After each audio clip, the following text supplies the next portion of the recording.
Dobrodošli u novu epizodu podcasta Otvorena Prilika. Danas se nalazimo u prelijepoj ambasadi Austrijske republike, gdje nas je ugostila njegova ekscelencija Georg Diwaldom.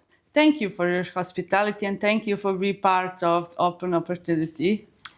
Very gladly.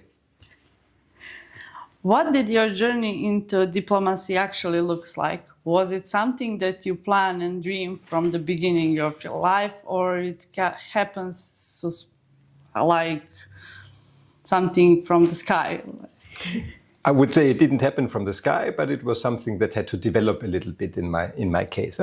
I was born and bred in Vienna. I grew up in the 70s and in the 80s, and Vienna at the time was the end of the free world. Around us was the Iron Curtain. So I was always curious what is behind this curtain, what is on the other side. So I always was thinking a little bit internationally, but still within the borders of what was possible at the time. And then with '89, when the Iron Curtain fell, it was very important for me to go out and to travel all the countries neighboring Austria, to get to know our closest neighbors actually that were cut off from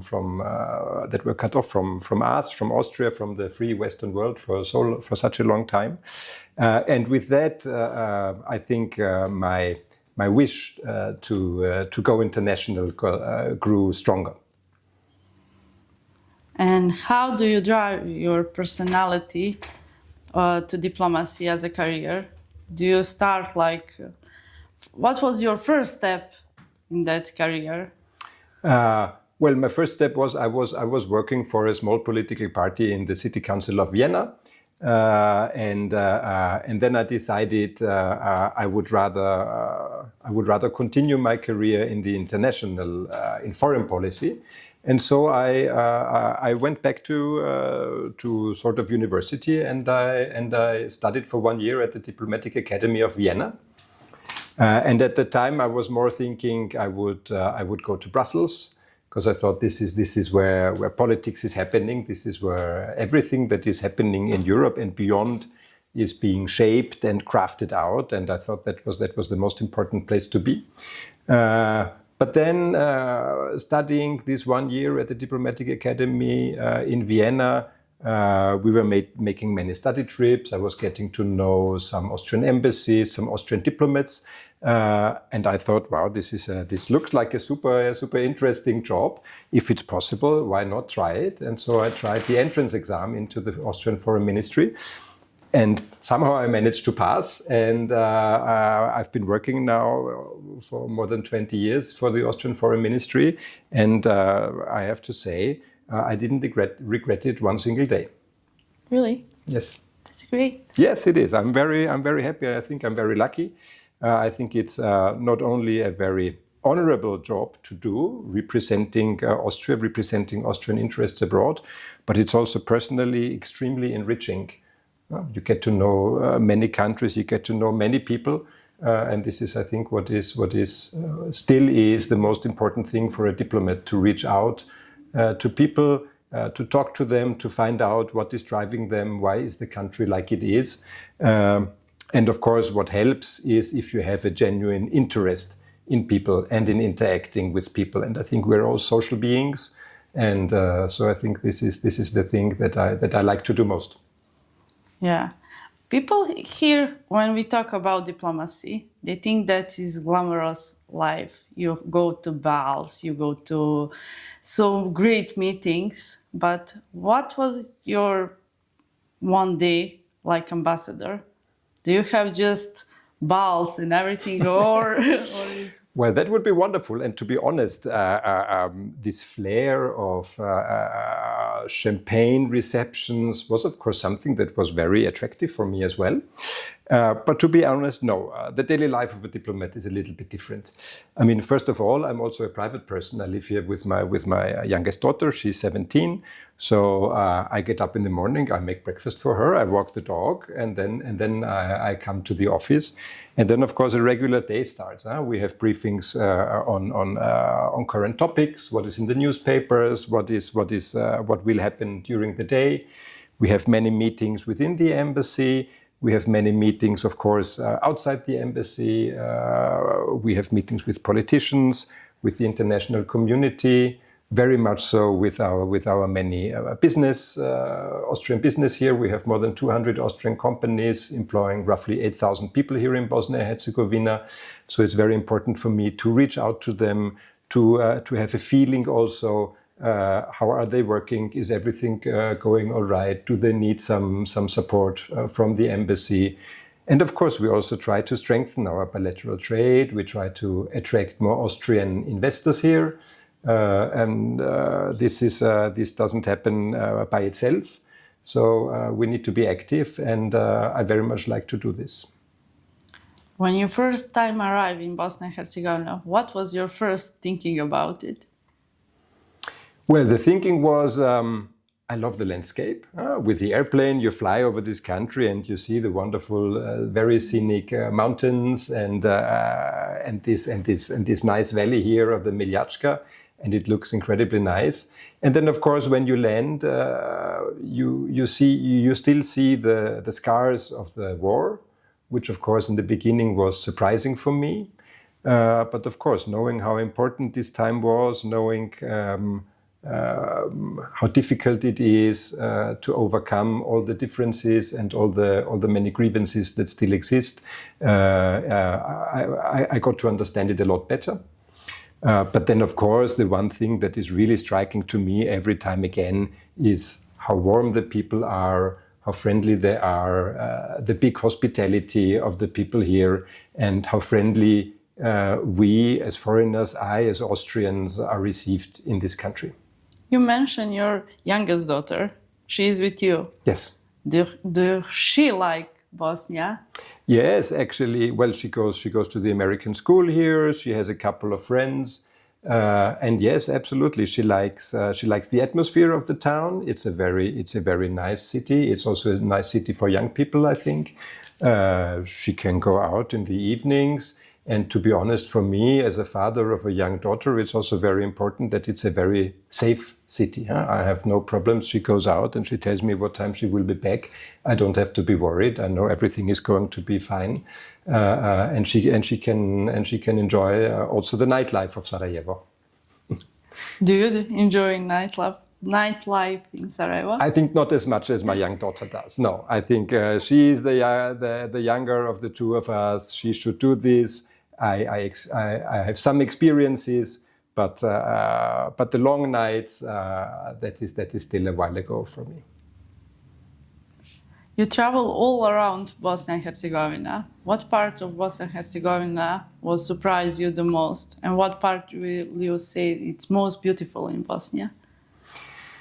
To me, this very much depends on the time of the year. In winter, I think it's wonderful that I have the privilege to live in a city. As Austrian, of course, I'm a skier. So to live in a city where you go out and within 45 minutes you're in two wonderful skiing regions, either on Bjelašnica or on Jahorina, and you can go out skiing during the day. There is even night skiing, which is wonderful. So I can have a regular day of work here. And at 5 or 6 in the evening, get into the car and still enjoy 2 or 3 hours of skiing at night. That's wonderful in wintertime. In summertime, of course, the Adriatic Sea is always attractive. So it's wonderful to be in a country that, even if it's only 12 kilometers long, nevertheless you have a seashore. Yeah, but Neum is one of the most beautiful, I think, cities for me. Well, Neum is wonderful, and of course you have the whole Adriatic at your doorstep. So this is wonderful. So of course also the other cities around. I was visiting Trebinje a couple of times. This is a lovely, very southern, a city with a very southern atmosphere. And then of course you have of course living in Sarajevo. It's a wonderful place to live for me personally. But the other cities that I got to know, I like a lot. I like to visit Mostar, of course. I was just recently there with the Austrian federal president visiting. Banja Luka is a wonderful city. I have to go back there and spend more time privately. When I'm there, usually, of course, I only have business meetings and meetings with politicians, but it would be so interesting for me to see a little bit more of the town. I definitely want to do that. And then, of course, you have the big regions with wonderful scenic landscapes. I don't know, from BiH, I think was extremely attractive. We were rafting on the rivers. So it's a wonderful country, and I can only, to all those that come and visit me, I always very much encourage them to come back and to see more of this beautiful country. And which part will you highlight for people who came from Austria to visit in Bosnia? Well, depend on what they want to do. If they are more the sporty outdoor people, I think the area around BiH is just wonderful. With the forests, with the rivers, to me it's a very scenic region. Of course, if you're more town folks like me, as a Viennese, of course the big cities have more attraction. But to be honest, every Austrian wants to go to the sea. We are a landlocked country, so we yearn to feel the salt water in summer. So in the end, we're always going to end up at the sea. And which part of Austria will you recommend to people in Bosnia?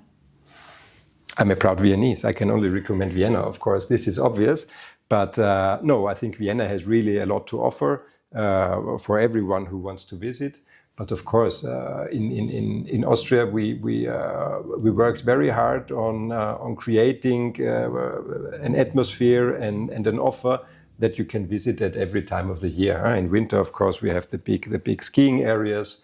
In summer, we have very nice lakes. It's not the sea, yes, but nevertheless, it's very nice lakes. We have wonderful mountains to climb. We have many cities with a lot of cultural events, from Salzburg to Bregenz to Vienna to Eisenstadt.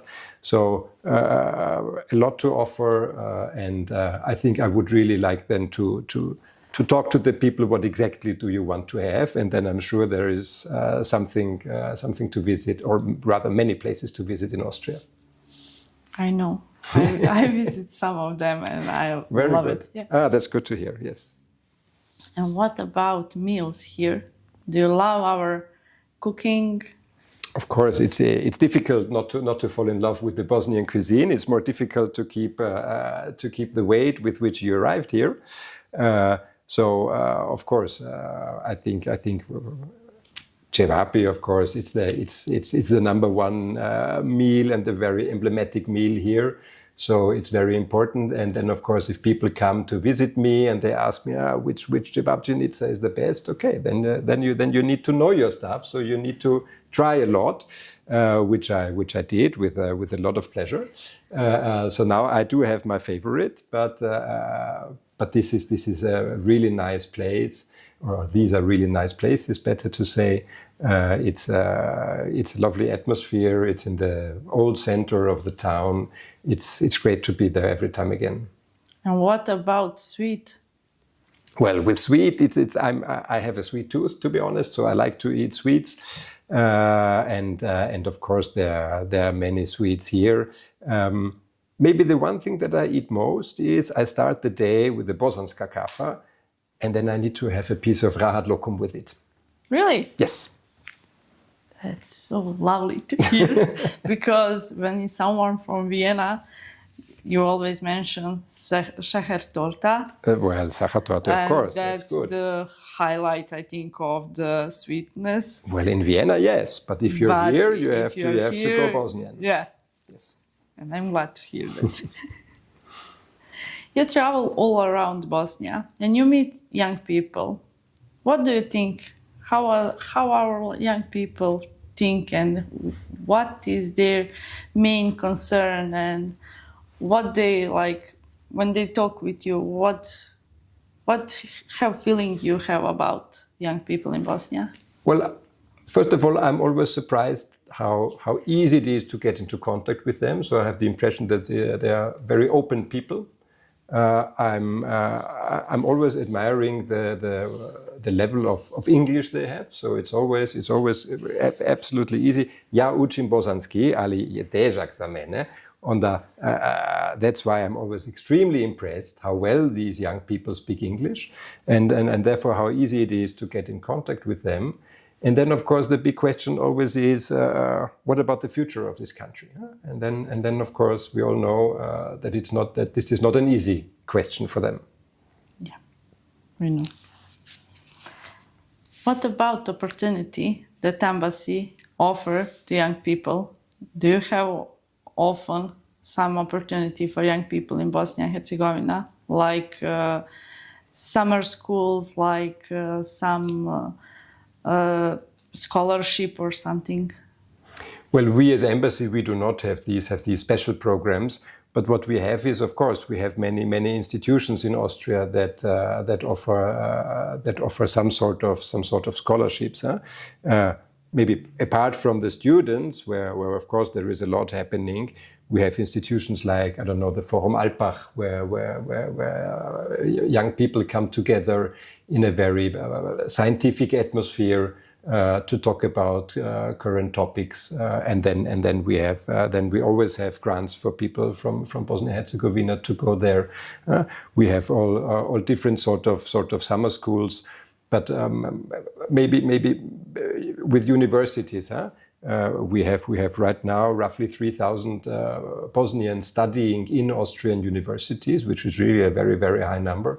And we know that they study in Vienna, they study in Graz, they study in Salzburg, and it's wonderful to host so many very bright young people. And we like to contribute in their formation, in their education.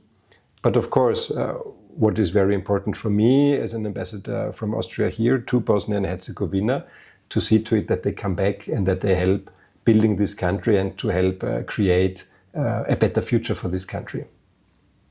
And do you have like any record how many of the young people come back from Austria? No, we do not have specific records because afterwards, of course, they go out to the free labor market and they either get a job in Austria or not. But what we know is, of course, we have roughly 170,000 people with their origins in Bosnia and Herzegovina who live in Austria, which is a very, very high number. So we know that the people-to-people contacts are incredibly dense and incredibly varied. But we see, of course, that many of them come. We see that now also those, maybe not those who have studied, but those who either grew up or came to Austria at a later stage in their life. And then, I don't know, then they created their own business. Many of them now want to come also to Bosnia and Herzegovina to try to find out whether they can also do business here, which I think is a very good sign. Yeah, but how can your embassy can help that people? Well, in my embassy we have a trade department. And they are stationed here, and every Austrian company that comes here and that says, I want to do business in this country, they can go to this trade department, and they have expertise in every field of business here. So if they say, I don't know, I produce shoes in Austria and I want to find someone who I don't know, who sells shoes here, how can I do it? They have the contacts, they can bring the companies together, they can find out, they can tell the Austrian company what they need, which sort of paperwork, etc. they have to fill out. And of course, we are very active in trying to attract Austrian companies as investors here. And so when an investor says they are interested, we present them with the political situation in this country. This is something where I also come in, where I like to talk to these possible investors, tell them how we see the political situation in the country. What about the possible European future? We, of course, would very much like to see Bosnia integrated into the European Union very, very quickly, which unfortunately does not happen as quickly as we would like to see it. But nevertheless, we talk about political stability, we talk about the general business climate in this country, and then the companies decide. But in all this process, Austrian Embassy is very much involved and very much trying to help and very much trying to get more Austrian investors into the country. And how many investors from Austria? Do you have a record or? Well, right now we have 200 Austrian companies doing business in Bosnia and Herzegovina.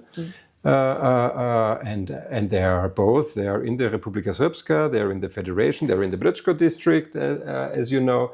So we are very happy about that, and we try to raise the number of Austrian investors in all regions of Bosnia and Herzegovina.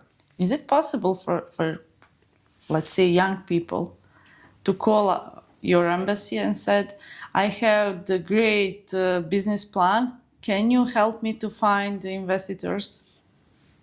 Well, to find investors from Austria? Yeah.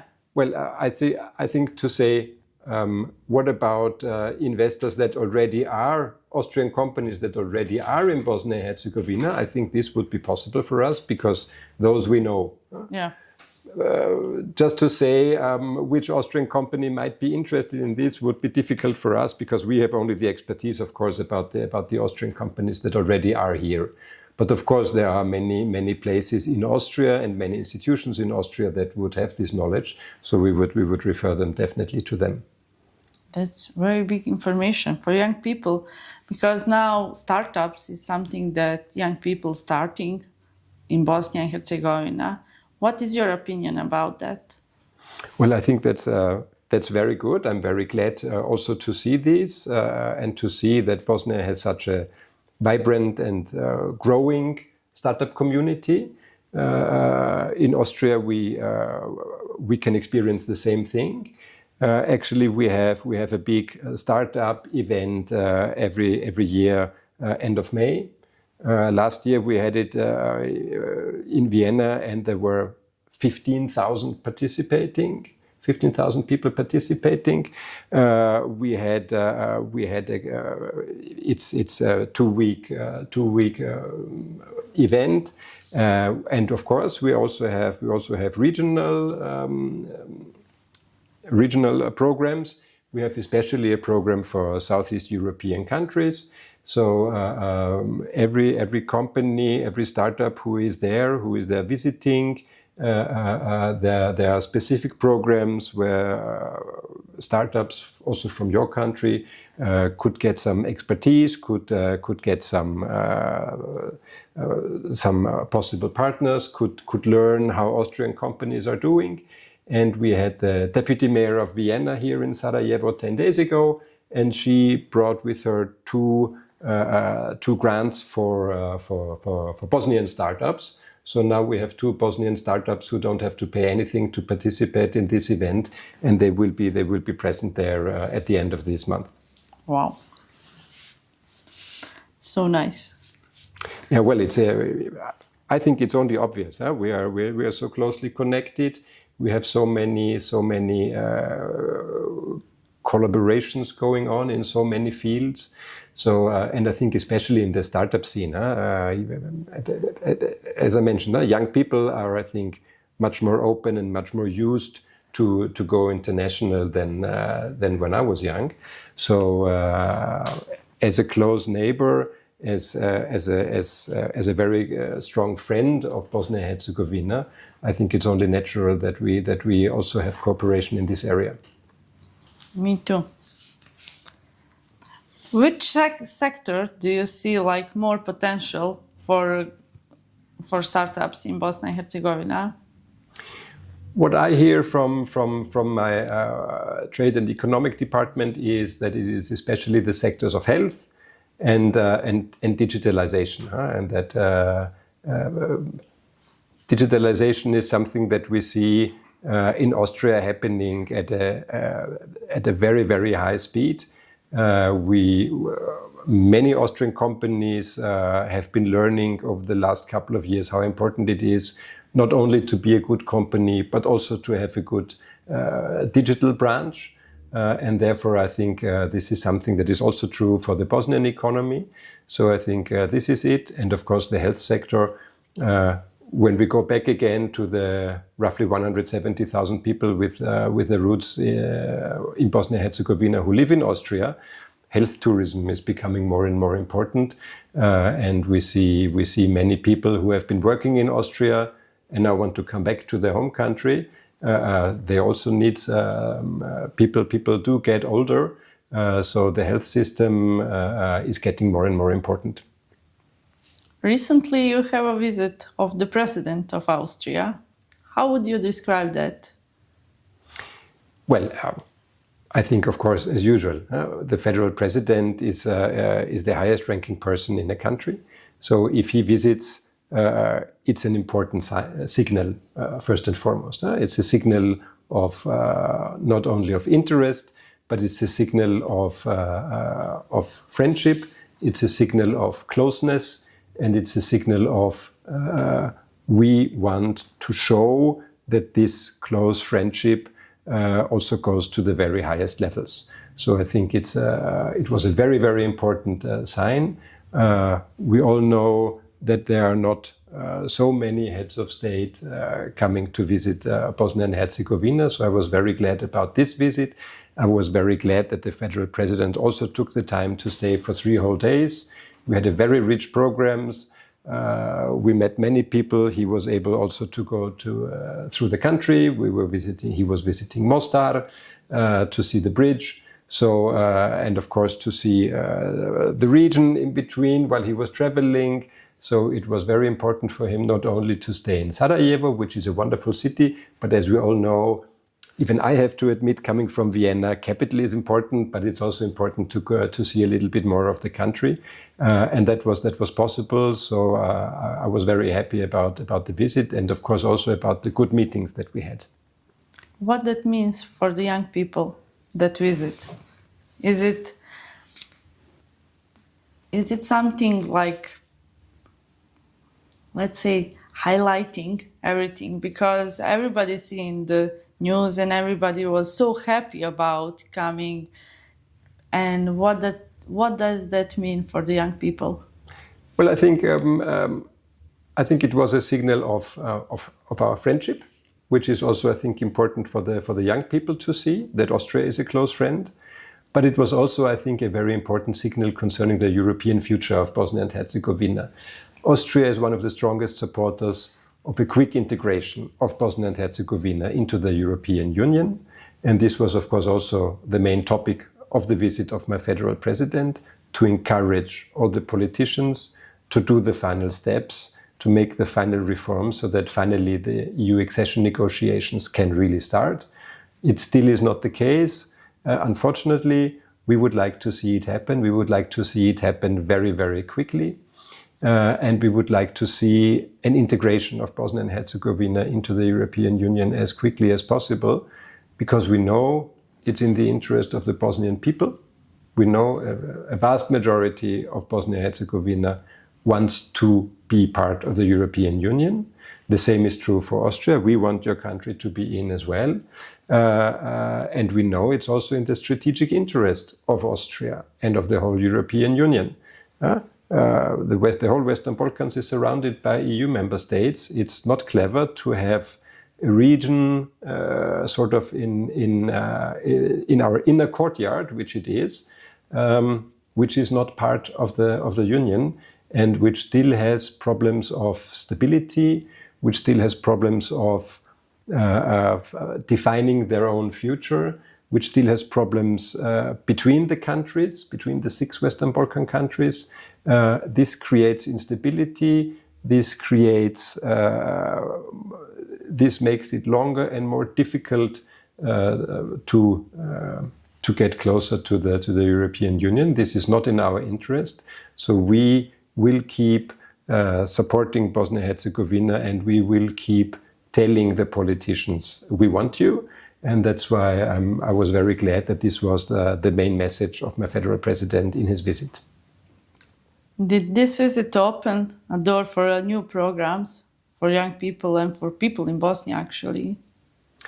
Well, I think the visit of a federal president is not a visit to start new programs. I think this is up to ministers when they come, when they sign some agreements, etc. I think for the federal president, it's about the big lines, it's about the main priorities, what to do, and I think there the signals were very clear.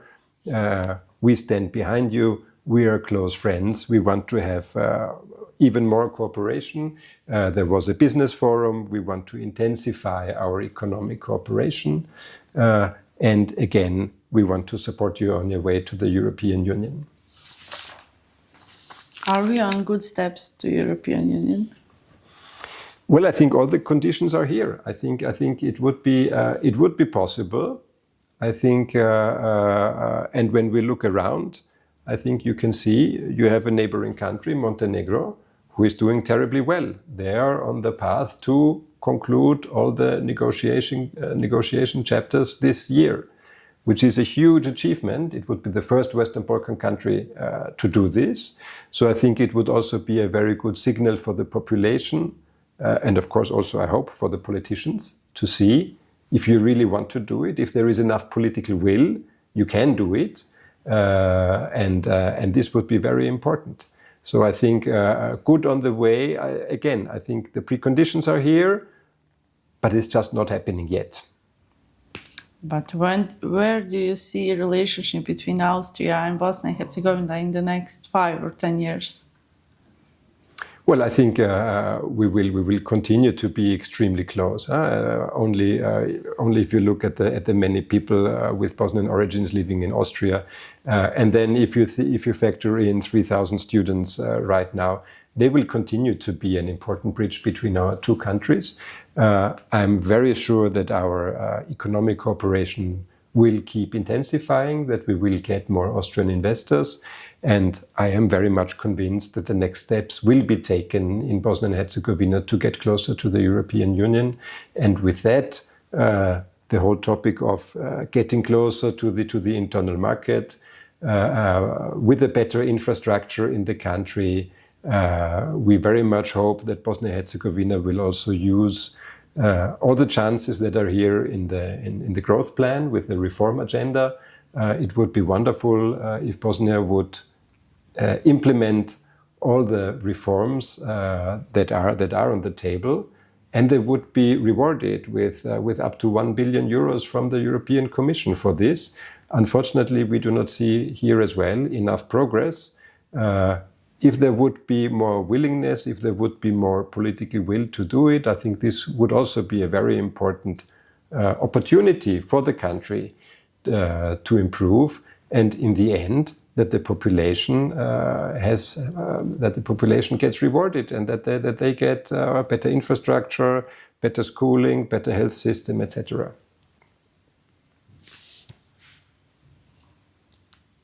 When you speak with young people, what concern you see in them? Well, I think one of the main concerns, of course, is first, does Europe really want us? And I think this is very understandable. If we know that since more than 20 years, Europe has been saying, yes, we want you in the European Union, and not enough has been happening. Yeah? So I'm very glad that we now are, we as the European Union and the Commission finally understood that we need to do more. Austria always said that, but it was not possible for us to implement this.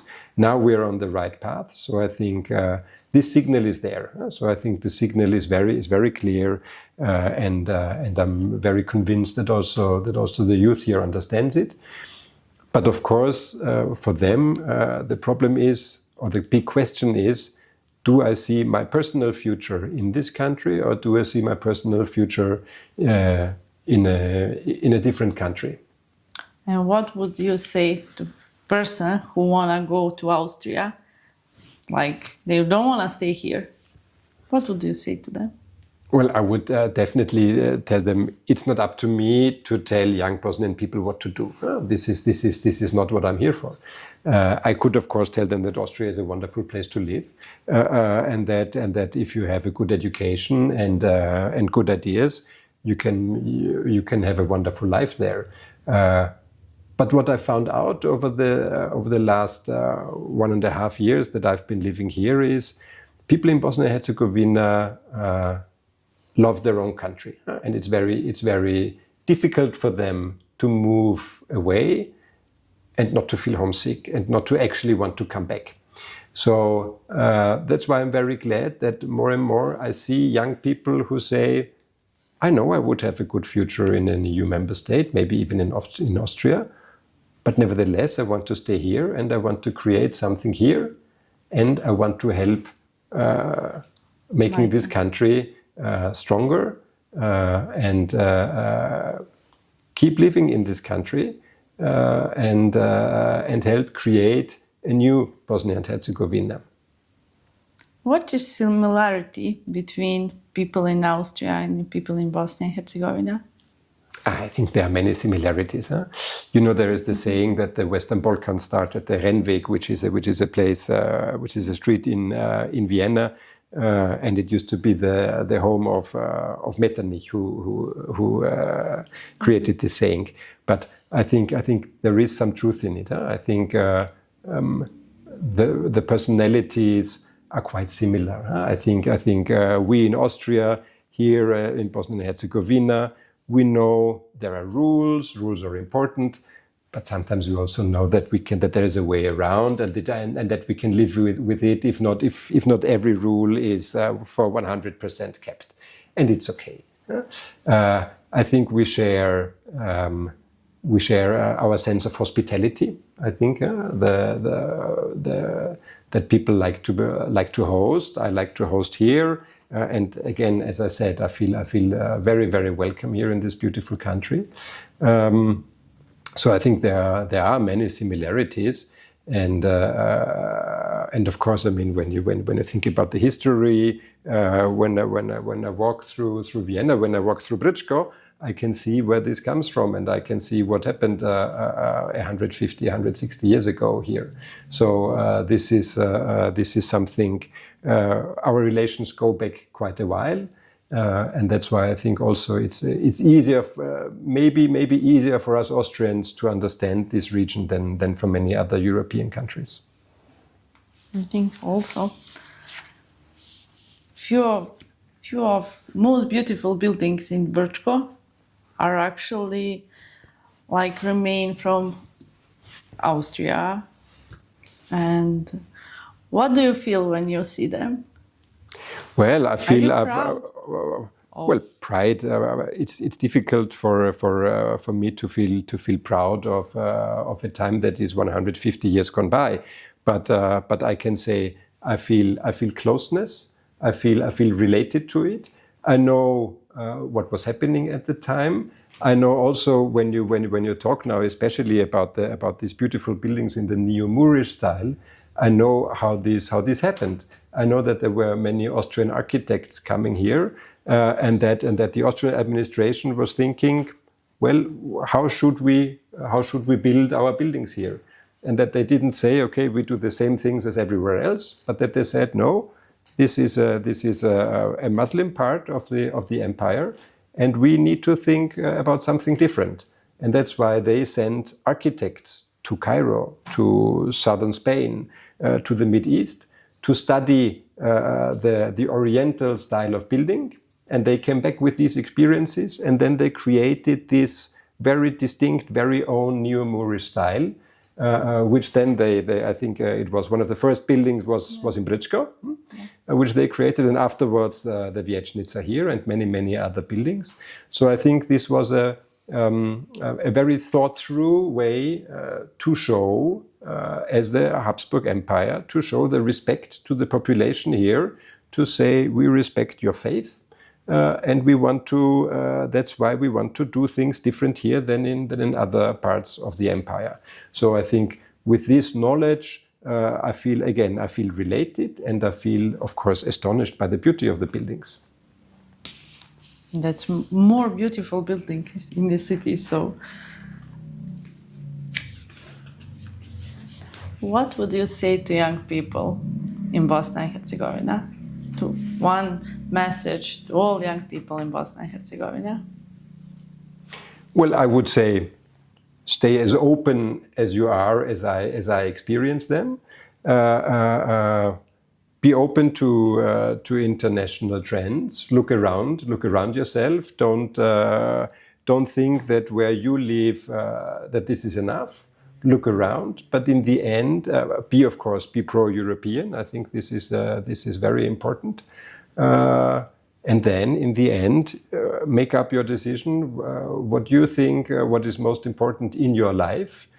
But again, think about your country and think about the European future of Bosnia and Herzegovina.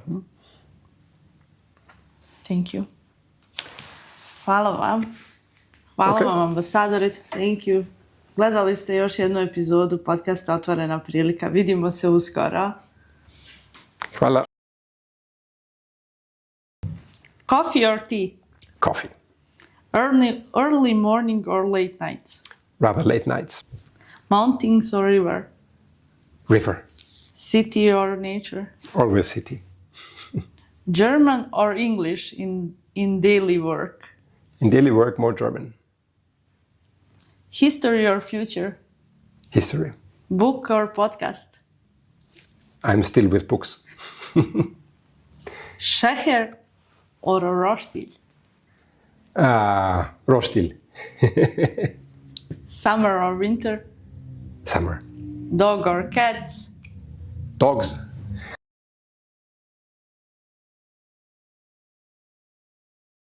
We were talking about the startup scene in Austria and what we do together with the startups here in Bosnia and Herzegovina. So I can gladly give you this little brochure. It's about the Startup Festival in Vienna this year at the end of May.